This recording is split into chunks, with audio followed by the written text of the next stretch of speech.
Olá, eu sou a Carla Benevides e este é o programa Argumento. A reforma do imposto de renda deve ter um amplo debate aqui no Senado. O presidente da Casa, senador Rodrigo Pacheco, disse que a proposta vai passar pelas comissões temáticas antes de ser analisada pelo plenário. E é sobre esse assunto que a gente conversa agora com o senador Oriovisto Guimarães, do Podemos do Paraná. Senador, muito obrigada pela sua presença aqui no programa. É um prazer, Carla, estar aqui, falar com você e com todos os nossos telespectadores. Senador, a reforma do imposto de renda passou pela Câmara de uma forma muito rápida, só foi deliberada apenas no plenário, e aqui no Senado promete ser diferente. O senhor já manifestou nas suas redes sociais um crítico em relação a essa proposta. Eu queria que o senhor destacasse para a gente quais são os pontos que o senhor questiona nessa reforma e o que o senhor espera dessa tramitação aqui no Senado.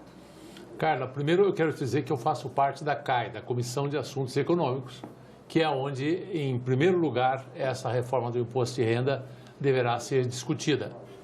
Essa reforma do imposto de renda, Carla, é mais um remendo que o governo propõe ao invés de fazer uma reforma tributária mais ampla. É uma confusão só. Aí você escuta falar assim, reforma do imposto de renda, dá a impressão que é só o imposto de renda que a gente paga no final do ano da pessoa física.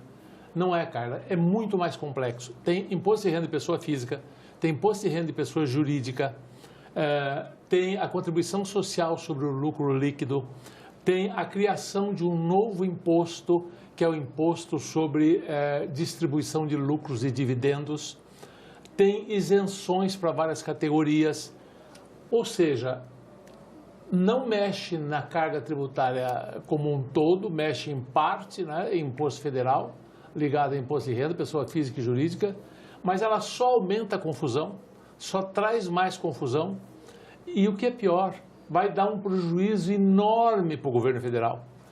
Nós fizemos as contas, o Instituto Fiscal Independente do Senado e eu, como economista, também me debrucei sobre isso por um longo tempo e ela pode dar um prejuízo para o governo ano que vem próximo de 50 bilhões de reais.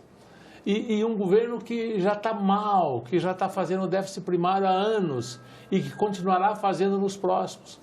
Isso só tem consequências nocivas. Isso faz o dólar aumentar, aumenta a inflação, aumenta a taxa de juro. Olha, um caos essa mini-reforma. O senhor destacou um ponto importante, que é essa nota técnica da IFE. Ela prevê aí um rombo, né, uma perda de arrecadação, aliás, de quase 30 bilhões se não houver a extensão desses benefícios emergenciais da pandemia. Aí poderia chegar a 50 bilhões. O senhor é também o relator de receitas do orçamento. Isso é uma preocupação a mais, senador? É uma preocupação, claro, porque se for aprovada essa reforma do jeito que está, porque é importante distinguir o seguinte, cara. O governo mandou para a Câmara dos Deputados um projeto. Esse projeto foi totalmente modificado na Câmara dos Deputados. Totalmente. O que veio para o Senado não é mais aquele projeto do governo.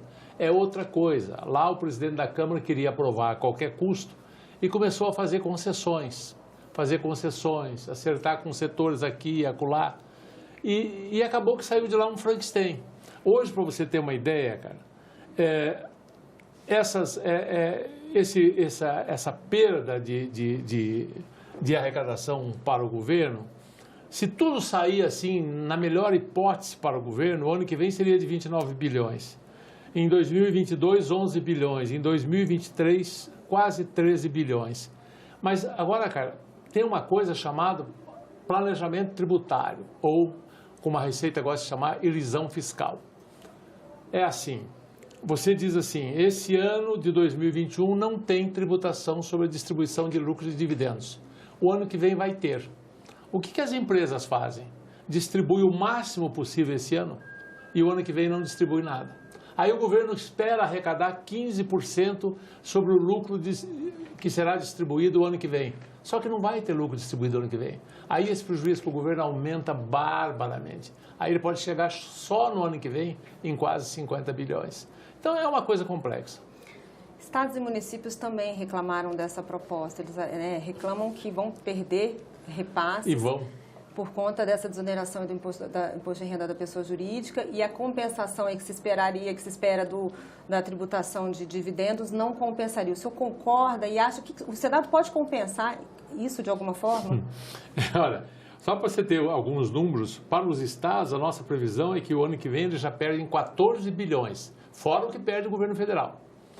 Porque há um jogo, porque o governo federal aumenta a arrecadação em alguns impostos e perde em outros. Ele, no final, acaba perdendo nessa soma, mas os estados também perdem, porque sobre a parte que ia para os estados não há compensação. Então, os estados perdem 14 bilhões, os municípios devem perder 13 bilhões, só o ano que vem. Então, se o governo tivesse um mínimo de juízo hoje, sabe o que ele faria? Pediria assim, Senado, por favor, engavete essa reforma do imposto de renda, deixa tudo como está. É muito melhor para o governo que o Senado não aprove nada, que devolva isso para a Câmara ou que arquive simplesmente. Mas, então o senhor prefere então que não seja nem alterado? O senhor acha que a melhor solução seria com certeza, rejeição? Cara. Com certeza, até porque imposto bom é imposto velho, que o governo sabe quanto é que vai arrecadar. Aqui ele tem umas previsões malucas, mas que a hora que entrar a reação das empresas a isso, muita coisa vai se transformar em contencioso na justiça. Tem coisas aqui que conflitam com o artigo 150 da Constituição.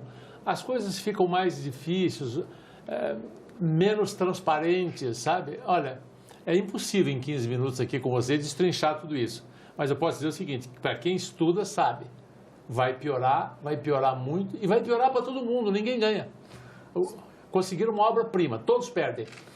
O senhor acha que isso vai dificultar os investimentos no Brasil, custo Brasil?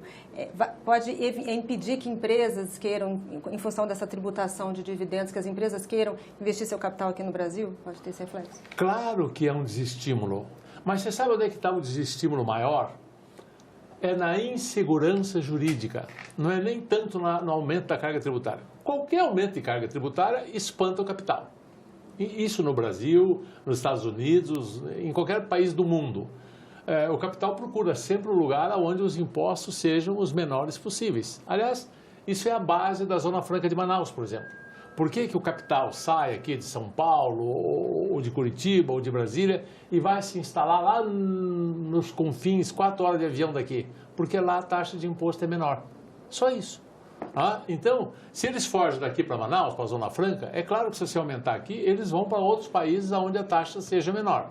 Mas o pior para mim disso daqui não é nem isso, é a insegurança jurídica, essa coxa de retalhos, esse inferno tributário, esse contencioso que vai aumentar no judiciário.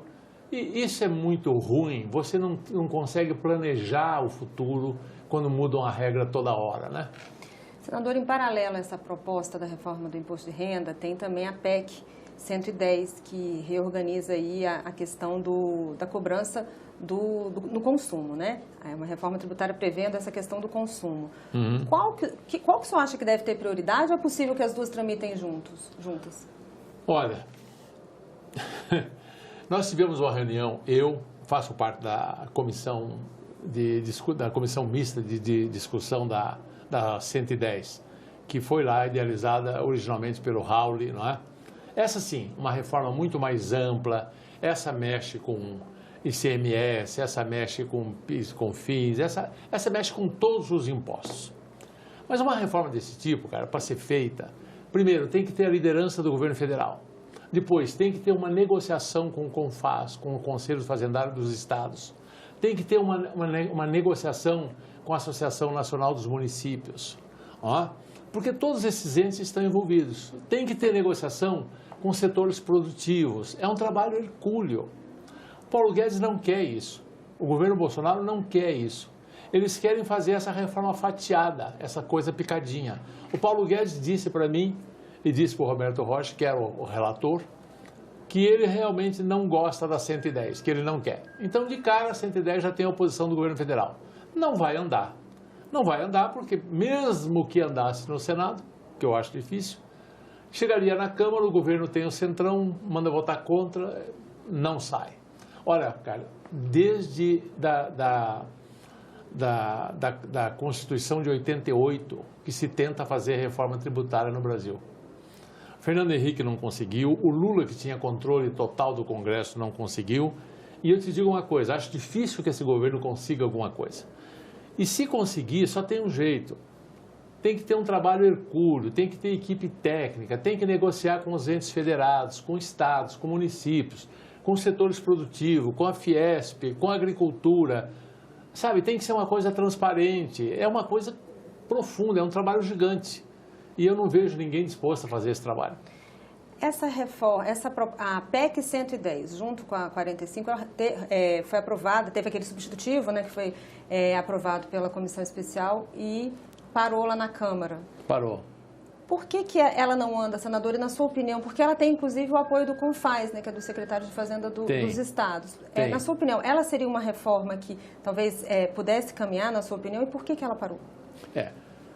De novo, toda reforma tributária mexe no bolso de todo mundo na sociedade. Ela pode, eventualmente, ter o apoio de um setor e não ter de outros setores. E aí tem ainda questões de ordem política. Rodrigo Maia era o presidente da Câmara. Ele queria, porque queria a relatoria dessa PEC 45 que a Câmara estava estudando lá. Perdeu a eleição. Ganhou o novo presidente agora, o Arthur Lira. Ele parou essa comissão, colocou outro relator. Voltou tudo a estaca zero lá na Câmara, né, por razões políticas. Aqui o Senado estava analisando a 110, continua analisando a 110 até hoje. Mas não, se não houver liderança do Ministério da Economia, se o Paulo Guedes não se colocar ao campo com todos os seus técnicos, se ele não conversar com todos os entes federados, se ele não conversar com o Congresso Nacional, não vai sair reforma nenhuma.